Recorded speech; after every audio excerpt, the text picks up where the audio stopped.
Hi, I'm Lone Candle. The founders of the United States had the Roman Republic in mind as they were designing our fair democracy. To an extent, the United States was modeled after Rome, and there are many parallels between the two peoples and governments. Unfortunately, we seem to be following Rome down another path. And that's the road from a vibrant republic to autocracy. Or more likely, to some sort of illiberal fake democracy. We often imagine the fall of the Roman Republic as happening when one man, Julius Caesar, took unprecedented action to cross the Rubicon with his army and take down the Republic. But that is a misleading story.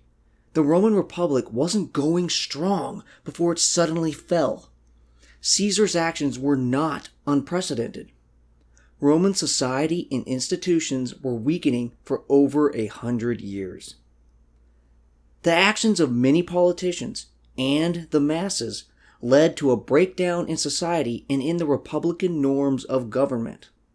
The focus became less on compromise, fair governing, and respecting the process, and more on power at all costs, achieving one's ends however possible, using any trick in the law, even if it went against the spirit of the institutions and norms therein, and ultimately breaking any laws that got in one's way.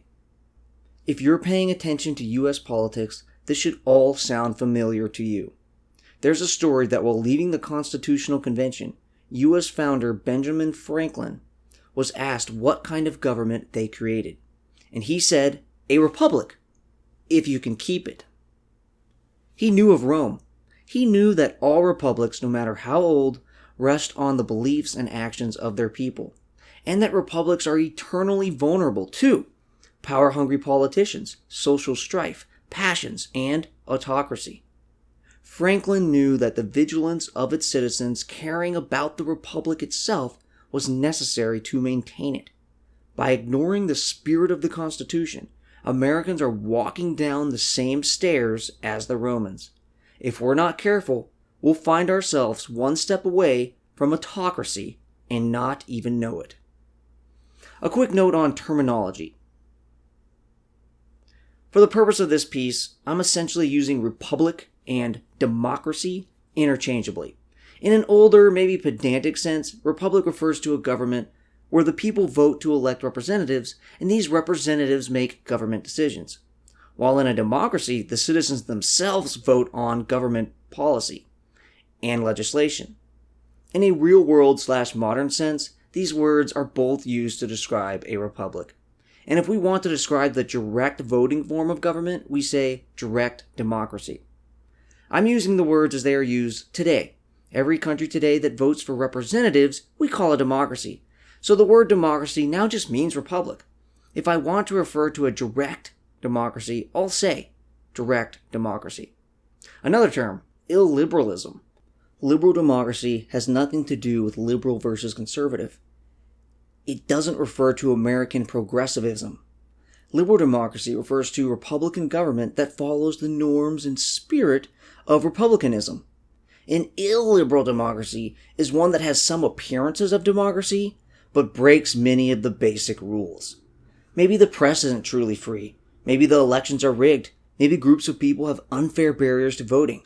Maybe the rules of power are regularly broken, etc.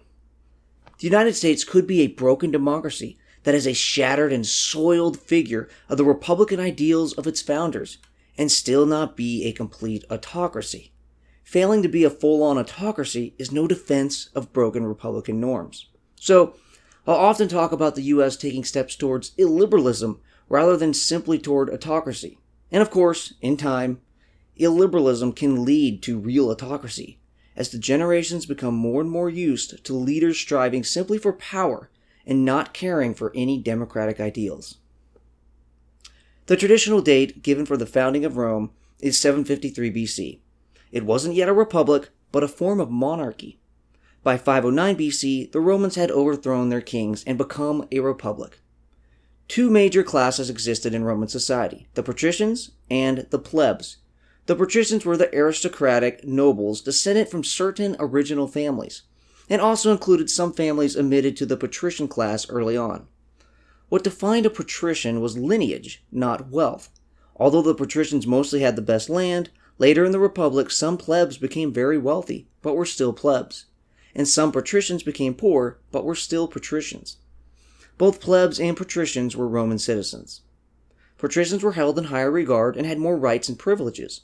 Many positions of power could only be held by patricians, and the Senate was mostly a patrician body. Throughout the Republic, the advantages of the patricians created great tension. However, the differences were almost always resolved peacefully, and generally, over time, the plebs gained more power and influence in Roman government, gaining access to some offices and creating others that could check the power of patrician officials. So we had these two classes, which in an ideal republic wouldn't exist, but nevertheless, they both have access to power based on rules and elections, so they created and maintained a functioning republic. Then, a variety of things happened that facilitated the weakening of the republic. Before the Punic Wars, Rome's wars with Carthage, Rome was an Italian empire. They conquered the other societies on the peninsula, but hadn't yet expanded far and wide. The Punic Wars, occurring from 264 to 146 BC, resulted in several changes that strained the republic. First, during the wars themselves, soldiers had to be gone for longer periods of time. At this time, the Roman army was made up of citizen farmers. Their main role was farming, but in times of war were called up to fight, before going back to their farms. During most of the Italian wars, this meant short and seasonal campaigns. However, when fighting overseas and maintaining colonies, deployments were longer. They missed important agricultural seasons and their farms deteriorated. Rich landowners, in contrast, could pay workers to maintain and grow their farms.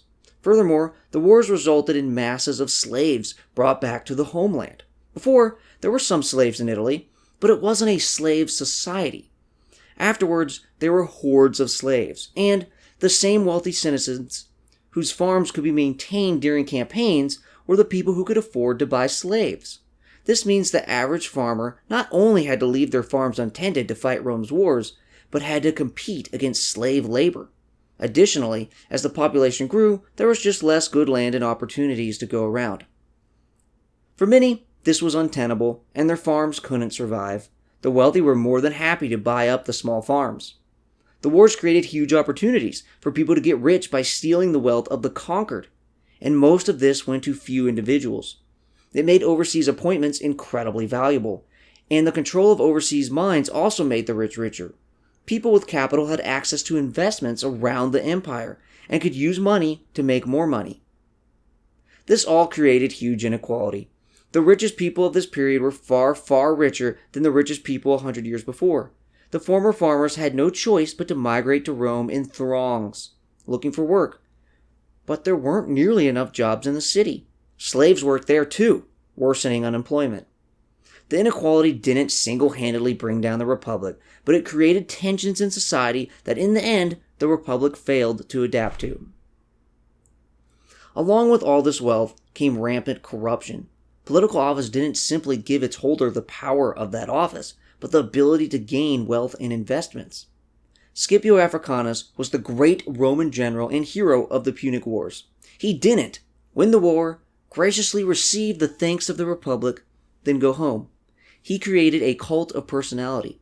In the places he conquered, he built an independent power base of clients that made him nice profits. His power no longer rested on the institutions of the government, but on his wild popularity in these client-patron relationships. Both of these set an example for future leaders. He didn't single-handedly bring down the Republic, but it was a major step that others followed. Wars became tougher, particularly in Spain, where Romans fought a long guerrilla war with little loot. This made the life of the citizen soldier more difficult.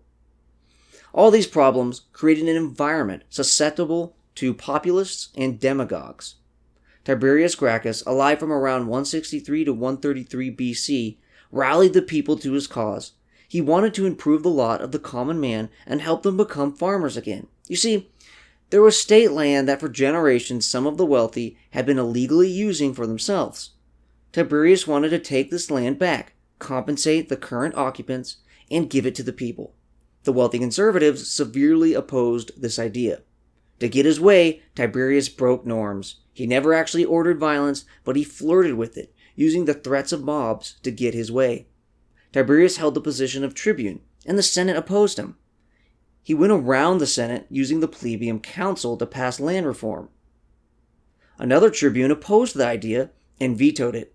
Tiberius responded by vetoing everything the Senate did, essentially shutting down the Senate's ability to pass new laws. Previously, when there was a veto, compromise resulted, but here, tensions were just too high. Tiberius had rallied the people to his cause and wouldn't back down, while the Senate and the aristocracy similarly wouldn't give in. Tiberius didn't stop there. He proposed a bill in the plebeian council that successfully deposed the other tribune. That was unprecedented, and it completely broke with norms to just end a tribune's turn like that. Later, Tiberius got land reform passed, but the Senate refused to appropriate enough money for it. A foreign king died who for some reason gave all his estate to the Roman people. Tiberius pushed to take it for the land reform, and took this effort to the assembly of the people. This bypassed the Senate, even though foreign policy was the Senate's jurisdiction. When Tiberius' time as tribune was up, he tried to run for a second term in a row, even though this was illegal. Again, he pushed the boundaries of his personal power. One reason he so desired a second term was because people feared he wanted to be king and wanted him dead. This becomes a common problem for Roman politicians. Tensions became so high and respect for peaceful republican procedures so low that politicians knew they'd face either legal punishment or informal attacks without the defense of an official office. That made them even more willing to break any rule or norm to maintain power. Not only would failure lead to unpreferred government policy, but their own banishment or even death. Tiberius won another term as tribune, but an armed Senate-supporting mob attacked Tiberius and his followers, killing 300 people, including Tiberius. This was the first major instance of political violence in the Republic. Violently killing political opponents is a great blow to the ideals of Republican government, and this was only the beginning. Additionally, rather than giving the dead a proper funeral, their bodies were dumped into the Tiber River, breaking yet another cherished norm. Finally, it was normal for Romans to apologize when such wrongs were committed, but the ghost of Tiberius received no such apology. Later, Tiberius' younger brother Gaius became tribune on an even stronger people's platform. He passed several policies through the people's house, ignoring the Senate. He lost some popularity after proposing citizenship for Italian allies, losing his bid for a third term. He was then murdered. During Gaius' time, the Senate would propose benefits to the people similar to what Gaius proposed, but up the ante and promise even more. The difference being, Gaius was serious about his proposals. The Senate was just bullshitting for political purposes. After Gaius was defeated and murdered, the Senate never fulfilled the fake promises they made. The Gracchi brothers represented the inequality-produced tensions in Roman society, and used these to spread a populist message and turn politics into a no-holds-barred arena. They threw away norms and pushed for power in whatever way possible. The Senate responded with its own tactics that ignored the spirit of republicanism, and did whatever they could to get their way. Decades later, the crazy tactics would escalate. Gaius Marius, living from 157 to 86 BC, was the next populist leader. Marius illegally ran for election, then had many successive consulships, an unprecedented achievement. So the Roman army originally was citizen farmers, and a requirement to be in the army was to own land. But by Marius' time, there was not enough landowners because so many small farms got eaten up by the wealthy. Marius responded by removing land requirements. This may have been necessary to meet military needs, but it proved to be a great danger to the Republic. Before, the farmers went and fought, then went home to their farms. They fought for their society and out of patriotism, but didn't need the army to provide for them. Their loyalty was to the nation. Once soldiers' sole livelihood was the military, their loyalty was to whoever paid their checks. In the field, generals would make great promises to their soldiers for booty and land. The whole prospect of a secure life was dependent on the general's ability to fulfill his promises. This made the soldiers loyal to the general rather than the republic, and led to soldiers not caring if they trampled over republican values. Marius was a successful general, defeating many of Rome's enemies. Politically, he needed the support of the army, so had to get them the land he promised at all costs. Marius put his likeness on coins to advertise himself. He allied with violent and populist politicians. He used violence to defeat his political opponents. At this point, violence became expected, because one had to use violence to combat violence, both gang and mob tactics. Later, when Marius was an old man, he fought with a younger soldier named Sulla. This resulted in civil war. At one point, Sulla was put in charge to defeat a great enemy in the east. A victory here would bring him great honor and power. Marius tried to steal this command, so Sulla marched on Rome and took it, then went east to fight the enemy. Thus, not even Julius Caesar's march on Rome was unprecedented.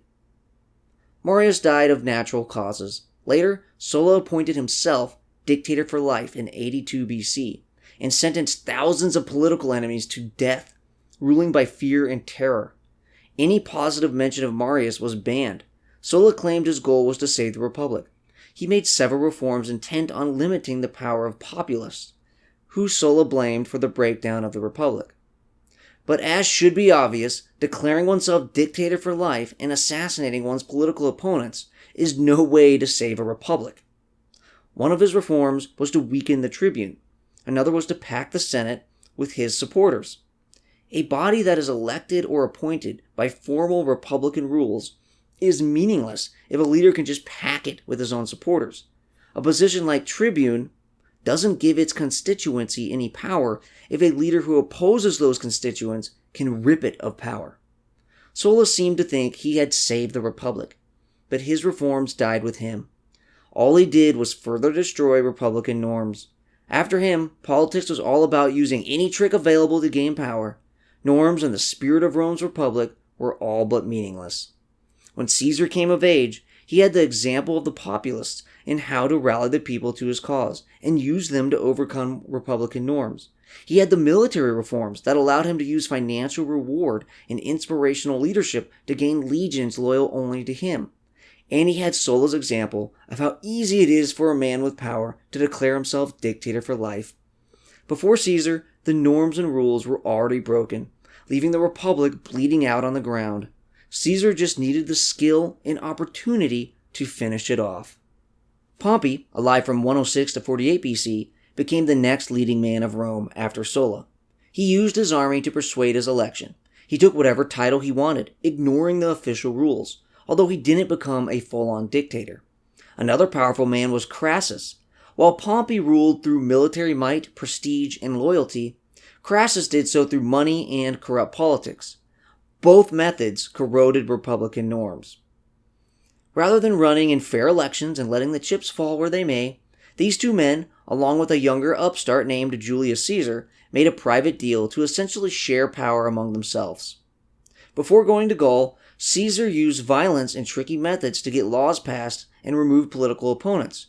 At one point, Caesar's opponents tried to stop him from passing legislation by declaring every day a public holiday until the end of Caesar's consulship, thus stopping the legislators from meeting.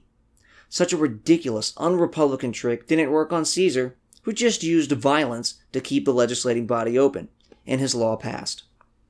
After Crassus died, Pompey and the Senate in Rome demanded Caesar disband his army and refused to give him a new office.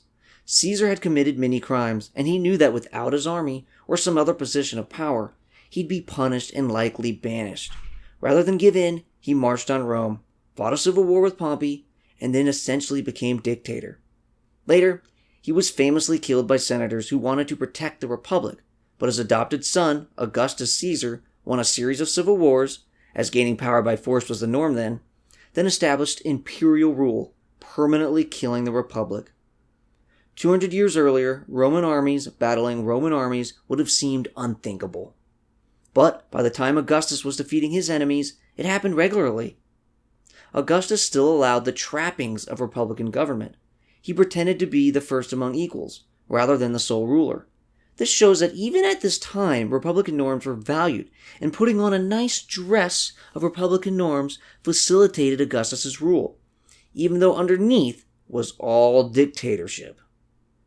In the coming generations, even those trappings were removed, and emperors wouldn't even pretend to be anything but dictators for life in an autocratic empire.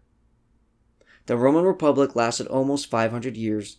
In that time, the citizens became complacent. They thought, the Republic has always been here, and it always will. But even though the Republic had stood since 509 BC, in 49 BC, Caesar crossed the Rubicon, and in 27 BC, Augustus was granted powers by the Senate. It doesn't matter how long a republic has existed. A breakdown of norms can happen step after step and lead to the dissolution of a free republic into something else. That happened in Rome, and it is happening in the United States, which has existed for just over 200 years. The United States, like Rome, is a republic. Both governments had checks and balances, the natures of which evolved over time. They both expanded across their local territories. Rome eventually created a Mediterranean-wide empire, while the U.S. became a world power with influence and responsibilities around the globe. Most important to this piece, the United States is currently going down the road of taking step after step of norm breaking, where the institutions of Republican government are slowly losing respect and legitimacy. Since the U.S. constitutional founding, the President has been in charge of executing the nation's laws, and the Congress in charge of appropriating money. The President could veto a spending bill he didn't like, so the two would have to come to an agreement in order to fund the government. Although there were disagreements, the two bodies of government had been able to forge compromises and not interrupt the business of government. If the two sides had not come to an agreement by the time money ran out, this would require parts of the government to shut down, costing the taxpayer millions and forcing government employees to go without paychecks. This certainly isn't how a properly functioning republic runs its governmental operations. The first shutdown came in 1980. Only the Federal Trade Commission was shut down, and it was partly caused by changing views on whether the FTC would actually need to shut down. During 1981, 1984, and 1986, President Reagan and Congress couldn't agree on bills in time, and the government had to be briefly shut down, furloughing thousands of federal employees. These shutdowns lasted a day or less. A 4-day shutdown occurred during the term of George H.W. Bush. The damage here was softened by it occurring over a Columbus Day weekend. The big shutdowns began in the 90s, where a Republican Congress led by Newt Gingrich couldn't agree on an appropriations bill with President Bill Clinton. The Republican bill wanted to reduce spending, but did so in a way that would damage Clinton's goals. The two failed to find a compromise, resulting in 800,000 furloughed federal workers and a majority of government departments being shut down for 5 days. Shortly later, a second shutdown happened for 21 days. Less departments were shut down, and 284,000 workers were furloughed. Eventually, a compromise was reached, but after much damage had been done, the government, tourist industry, and airline industry lost millions of dollars, and shutdowns interrupted the following activities: processing of passports, the processing of visas, medical research, and toxic waste cleanup. Costly shutdowns again occurred in 2013 and 2018. The president has always had the power to veto appropriation bills, and always could have just vetoed them over and over again, until he got his way. The Congress always could ignore vetoes and just send the same or similar bills to the president, refusing to listen to his disagreements and find a compromise. But both sides had enough decorum and respect for the compromised nature of Republican government to find a solution before shutting down the government. While the first shutdown was half an accident, and the ones in the 80s were very brief, they got much worse in the 90s and continued later on. This is quite similar to Rome, which for hundreds of years reached compromise between factions in society. But then starting with Tiberius Gracchus, he used his power to repeatedly veto the Senate, shutting down its ability to pass policy. Tribunes could have always done such a thing, but chose not to. Such actions continued in Caesar's day, with the Senate making every day a holiday so Caesar couldn't pass laws. Acts of Congress give the president the power to declare national emergencies. These give the president extraordinary powers in special times of need. Congress had fairly clear events in mind that these were to be used for, but presidents have used emergency declarations to achieve other political goals, and the Congress, the courts, and the people have not stopped them. These are anti-Republican grabs of power, similar to a Roman leader unlawfully taking the authority of dictator. Dictators were appointed for emergency situations to lead Rome out of trouble. They were supposed to be temporary, but Sulla's dictatorship had no time limit, and he didn't use it to defeat foreign enemies, but to achieve political reforms. A particularly egregious example came in 2019. President Trump wanted money to build a border wall. Congress has the constitutional power of the purse. Congress decided to not give the funds. Instead of obeying the Constitution and accepting Congress's decision, Trump declared an emergency and went around Congress. The intent of emergency statutes were not to get funding for whatever priority the president thinks is important. Republican governments only work when the players play by the rules. This is just one more example of the rules being ignored and a weakening of the U.S. Republic. The Congress passes laws, and sometimes the exact meaning of the law or how to enforce it isn't clear. This gives the president flexibility to declare how to operate with executive orders. However, presidents more and more use executive orders to go around Congress and essentially legislate. This results from parties and their bases caring more about getting their preferred policy through than maintaining the republic. A classic autocrat move is to discredit or even dismantle forces in the government that could point out or enforce one's wrongdoing, or the wrongdoing of one's allies. Part of the U.S. government is federal police forces that investigate and help enforce laws. The FBI is a key component to this. Another important series of offices are the Inspector Generals, who investigate the workings of government and report on how the government is performing, as well as on illegal or unethical activity. A functioning republic will have separation from these investigative units and the leaders, because if the leaders have complete control over these actors, then they can be immune from them and act in bad ways without discovery or punishment. In the U.S., the president always could get rid of FBI directors, or speak unfairly about the FBI, or remove inspector generals, but they generally didn't because of the strong norm that to do such a thing would be to abuse the spirit of Republican government and allow leaders to act poorly or unethically without punishment or being brought to the public's knowledge. President Nixon tried to fire several such investigators, but he did not get away with it. He was about to be impeached, but resigned instead. Fast forward to the Trump administration, who has fired James Comey apparently because he was investigating Trump and his allies, unfairly slighted the FBI to discredit information they found about him and his allies, released several inspector generals apparently because they reported poor performance or because they were investigating his political allies, and attacked whistleblowers who appeared to, out of good faith, be reporting what they saw as improper behavior. Furthermore, Trump wanted his Attorney General to interfere in an investigation of him, and when Attorney General Jeff Sessions refused, Trump fired him. He also tried to fire a series of people for not interfering inappropriately in an investigation of himself, but fortunately, staff members ignored his order. In democracies around the world that fall into autocracy, removing the independence and credibility of official investigators is a key strategy to grabbing un-Republican power. Trump's actions are dangerous steps, and more so in that he has gotten away with such behavior. A future president who has done some great wrong can similarly disgrace or fire investigators and then say, President Trump did it and wasn't punished, so I can too. Gaius Marius knew that the Gracchi brothers rallied the people and used mob tactics to get their way when normal Republican procedures failed.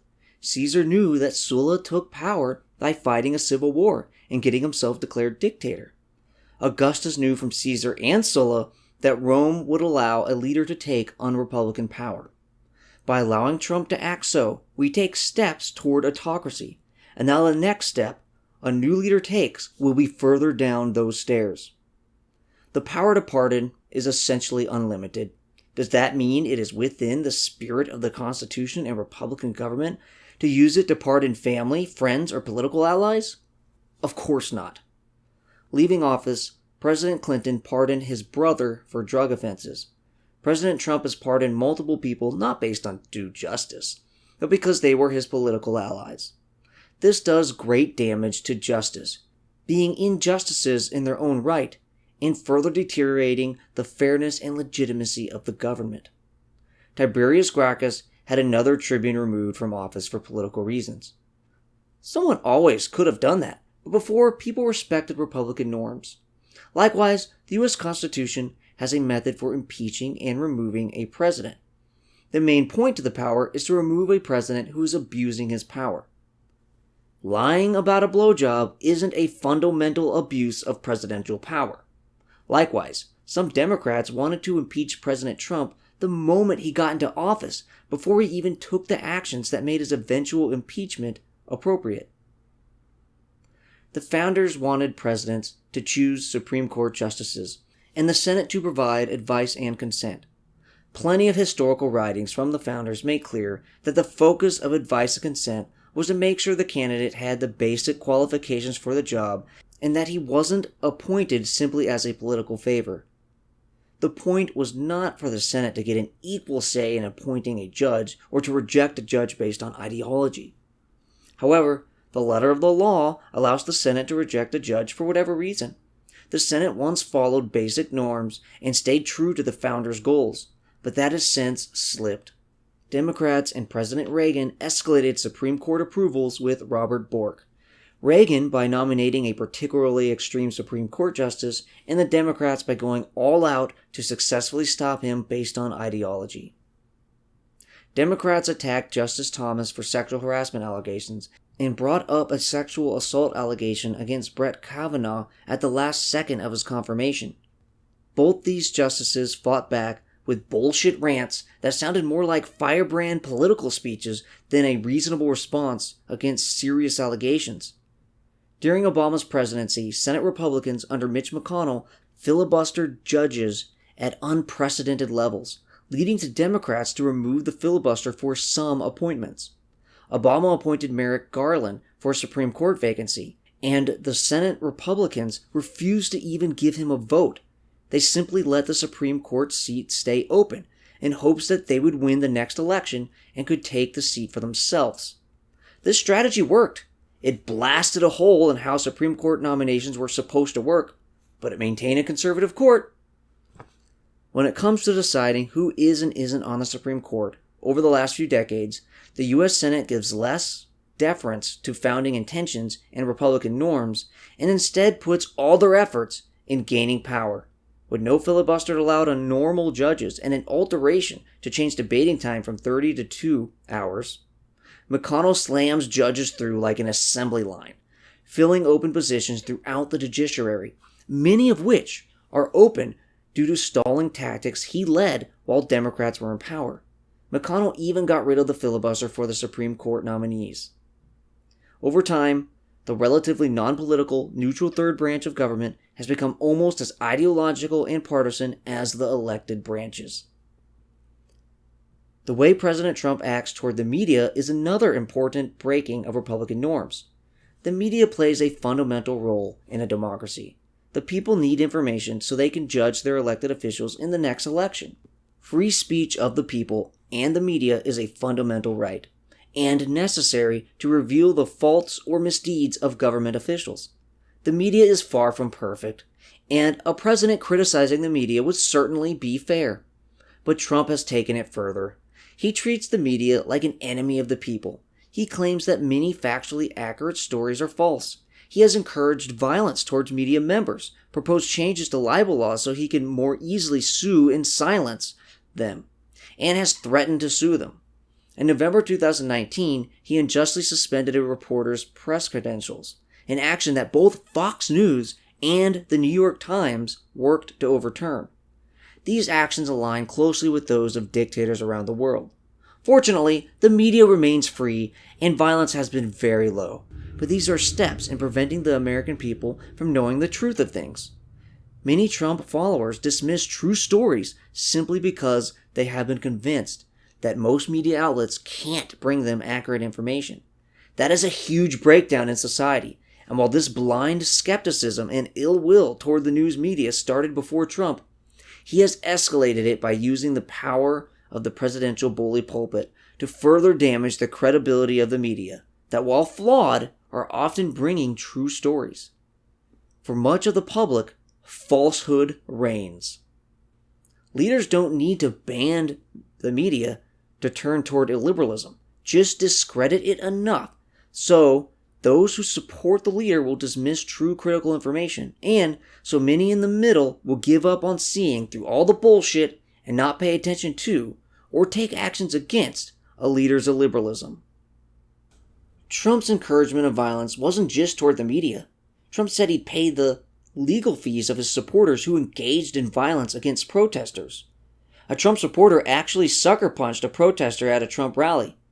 Trump would say that he doesn't condone violence, but rather than consistently condemning the violent act, when asked about whether he'd pay the supporters legal fees, Trump responded, quote, "I've actually instructed my people to look into it." This is nothing compared to the violence the Roman Republic saw, but it's best to stop political violence as early as possible. And if we're not careful, this could be a sign of things to come. Elections are a basic part of any Republican government. They are how the people speak their voice and most directly influence policy. However, President Trump baselessly delegitimizes them, using the communicating powers of the presidency to falsely claim that certain elections are rigged, or that the voting numbers are false due to great amounts of voter fraud that the evidence doesn't support. Republicans around the country, likewise, claim to be fighting voter fraud when they make it more difficult for people to vote. But the evidence shows very little fraud, and we know that certain people will vote in lower numbers when things like voter ID laws are implemented. It is no coincidence that these people tend to vote Democratic. President Trump's opposition to and false statements about vote by mail also seem to be motivated by preventing opponents from voting, not serious and insurmountable fraud problems. Remember, even if the number of votes suppressed is small, in close elections, small numbers can make a difference. If leaders can suppress some now, they will suppress more later, and leaders don't need to suppress even close to all their opponents, just enough to win. President Trump doesn't respect traditional boundaries between the president and certain independent officials and judges. He regularly demands that the Federal Reserve act in ways that will benefit him politically, and crudely tries to intervene over civil litigation that he is a party to. In both Wisconsin and North Carolina, Republicans lost elections, but before the newly elected officials took office, the legislators passed laws limiting the incoming governor's powers. Elections mean much less if the party currently in office can just strip powers away if they lose. States attack republicanism in other ways by changing the rules of the game to elect more of their party. In California, the Democratic legislature redistricted so LA County would have more Democrats on its board of supervisors. Indiana turned to selecting Marion County judges by merit. Not a bad idea if done for noble purposes and equally to all similar jurisdictions. In this case, judges that used to be elected by populations of Democrats and blacks are now appointed by a Republican governor. The Republican legislature in Tennessee made it so judicial races are nonpartisan, but only in Democratic areas. Arizona and Georgia legislators have packed their state Supreme Courts, and many state legislators have repeatedly tried to wrest power from their courts. Such actions are similar to Sulla using unrepublican power to weaken his opponents. He at least was misguidedly trying to save the Republic. Today's illiberal actions seem motivated by power and partisan ideology. A basic power of Congress is to investigate the executive branch. Good governance requires this oversight. But instead of using it to legitimately discover truths, Congress ignores problems of the executive if it is of their own party.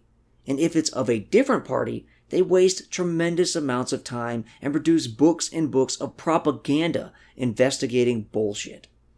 In an effort to suck money from partisan donors, a Republican House produced 140 hours of sworn testimony on whether Bill Clinton abused the White House Christmas card list. But a similar Congress, while they had control during 5 years of the W. Bush presidency, didn't subpoena the White House once. On something much more substantial than a Christmas card accusation, the Iraq War, This Congress wasn't interested in providing their key role of oversight, only having a superficial look at abuse cases like Abu Ghraib torture. Even when there's something legitimate to investigate, all too often these investigations get turned into base-angering news generators, finding things that look bad and screaming bloody murder whether or not what they found is remotely murder.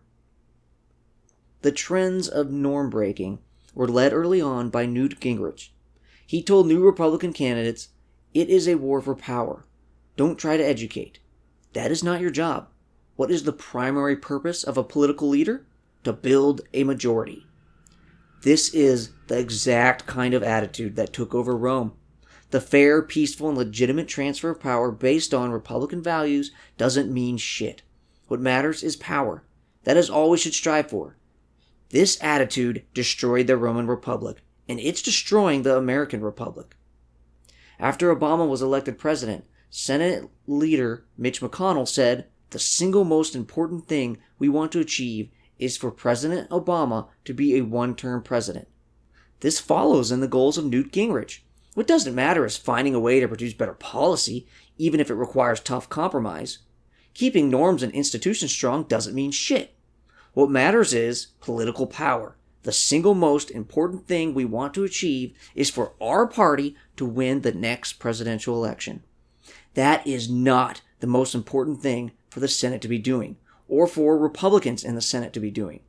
That it was the most important thing for them shows the huge breakdown in the ability of the current parties to govern. When governing is this shitty, it isn't too many steps until people say, "Fuck it, let's support a dictator," or "Fuck it, let's elect a reality TV star businessman who doesn't appear to have basic competency on the issues." McConnell's tactics were demonstrated by his frequent filibuster uses. Filibusters don't have to be officially filed, but cloture, votes to break a filibuster, are officially recorded. Only halfway through Obama's term, almost half of all cloture motions ever filed on presidential nominations were done during the Obama presidency. Despite McConnell's damning role in this, he was exploding an already growing trend. The Democrats used the filibuster excessively against George W. Bush, too. During the W. Bush administration, the Hastert-led House created the Hastert Rule, that legislation would only reach the floor if they had a majority of the majority, which limits the ability of the House to form broad bipartisan coalitions. Republicans have broken this rule, though. Multiple forces likely caused the extreme U.S. polarization that leads politicians and citizens to value power and getting their way over strong Republican institutions. However, one that was in common between Rome and the U.S. was inequality. People feeling like the rich unfairly gain too much wealth compared to that of the common person heightens tensions and makes people vulnerable to a demagogue as well as to not valuing Republican norms. They may think, if the Republic produces such unfair outcomes, then fuck the Republic. Or more likely, inequalities put people on edge and ready to blame others for their problems. If I have to work so hard to get comparatively so little, then goddamn welfare stooges and illegal immigrants sure as hell better not be stealing my money. Not to mention minorities getting a leg up by affirmative action. Fuck that. I don't care about these hard-to-understand, arcane democratic norms. Just make things right again. It's not clear how much inequality really is the cause of norm breakdown or polarization. Other factors like the lack of an American enemy, the natural sorting of the two parties and being ideologically similar, the sorting of the parties to line up with rural, white, and Christian versus other, the weakening of religion, the expansion of cable radio and social media, and the lack of party control over primaries, producing nominations more to the extreme than the median voter, also may play a role. But inequality certainly doesn't help. Along with the rich being richer, is their greater influence in politics. It's hard for the people to form independent opinions when moneyed interests can spam the airwaves, the internet, and mailboxes with messaging designed by highly paid propagandists. When the government is designing policy on a complicated subject, it doesn't consult the poor souls who will be negatively affected by externalities. but those with access and expertise. Access is purchased by money, and so is expertise. Additionally, who is the greatest expert other than the business? Whose interest is profit rather than the best policy for the country? In Rome, governmental power became a playground for the rich to get richer. The U.S. must be careful that its democracy produces policies for the people, or trust in public institutions will further erode, making them just as vulnerable to autocracy as Rome. All politicians lie. It's a frustrating problem. Unfortunately, President Trump has taken the frequency and ridiculousness of telling falsehoods to an all-new level. That many Americans and leaders in his party tacitly support such falsity sets a precedent for future demagogues to know they can gain and maintain power without respect for the truth. Many of President Trump's actions have the strength they do in taking steps away from Republican ideals because one of the parties in a two-party system allows it. The Republican criticism of his norm-breaking has decreased over his administration, and Republican officials either refrain from commenting or vocally defend him. It is the support and silence from his party that makes the steps so real. When Nixon illegally spied in Watergate, eventually, Republicans fought against him. When Franklin Roosevelt tried to pack the court, there was bipartisan opposition. Joseph McCarthy's Red Scare went on for far too long, but eventually his tactics were defeated by bipartisan efforts. When one's own party allows norms to be broken or works with a president to break them, then those actions are far more damaging. Time will tell whether President Trump facilitates a future leader taking deeper steps toward illiberalism. A big advantage of Republican government is that political losers weren't thrown in jail, banished, or killed. They just don't get political office. This principle faltered in Rome and led to the downfall of the Republic. Donald Trump encouraging chants of "lock her up" are an unfortunate step down this road. Fortunately, no serious actions were taken based on these chants. The protests after George Floyd's police killing were mostly peaceful, but had some destruction of property, looting, and violence.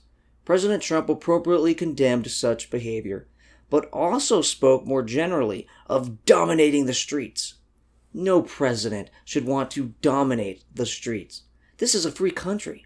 Showing that I'm not simply misreading his comments, police violently cleared mostly peaceful protesters in Lafayette Square so the president could take a picture in front of a church that had parts of it burned the day before. If the Republic was strong, many prominent Republicans would condemn this blatant violation of freedom of speech and assembly.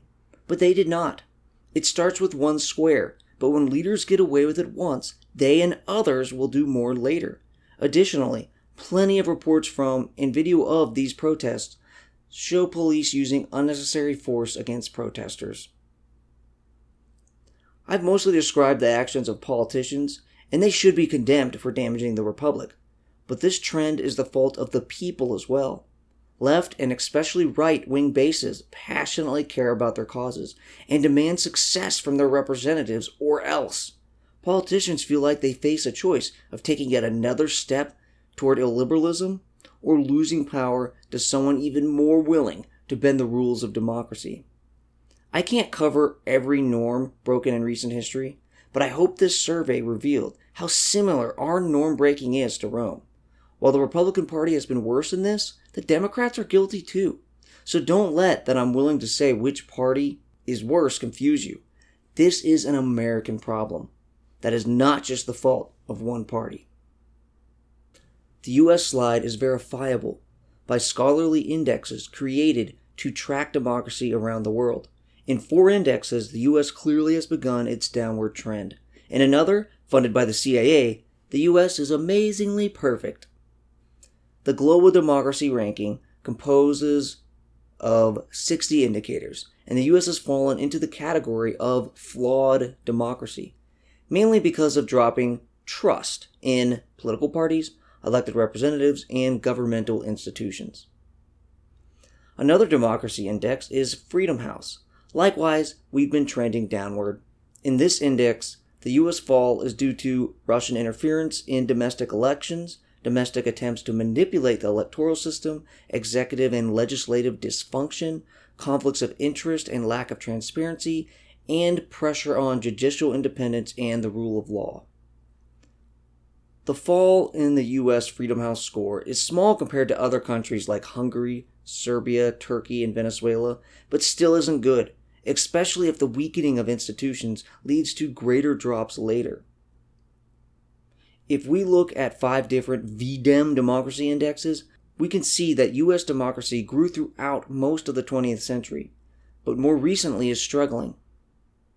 Looking at Transparency International's Corruption Perceptions Index reveals that the U.S. has gone from the high 70s to the high 60s, dropping almost 10 points in less than 25 years.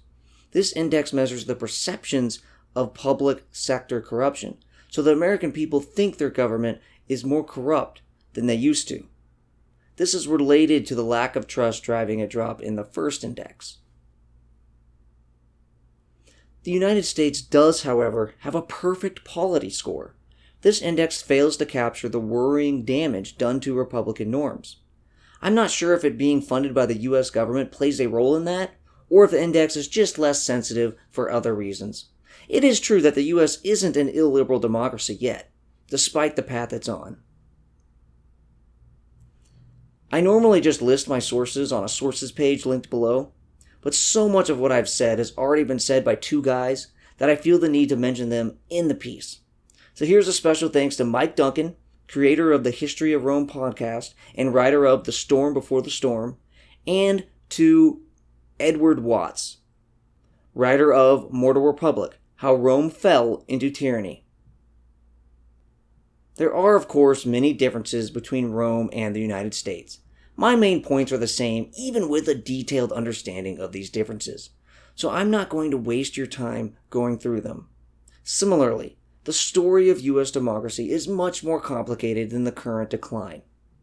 Originally, only white men with property could vote. We had race-based slavery and centuries of gender and race discrimination. Hell, we even had an incredibly destructive civil war. However, in the 20th century, we grew into a true liberal democracy and started making good on Republican norms. We can't let our dirty past distract us from the dangerous trends of today. As America's democracy erodes, have Americans done anything about it? We still vote at lower numbers than our peers. Many feel apathetic about politics and can do nothing but throw up their hands. Others passionately support candidates without stopping to think what those candidates really want to do and whether they are good for Republican values. Stop buying excuses for politicians to make voting harder, steal power against the spirit of the Constitution, and demean important institutions.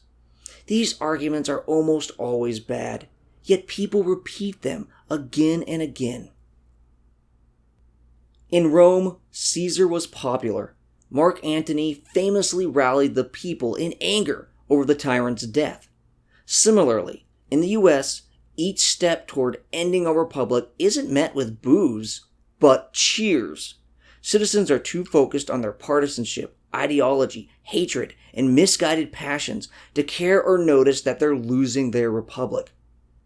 They may not notice until 100 years later they're suffering under the foot of a Caligula, and then they compare what was and what could have been to what the many unrepublican steps led the country to. But by then, it will be too late. I'm Lone Candle. Like me, comment me,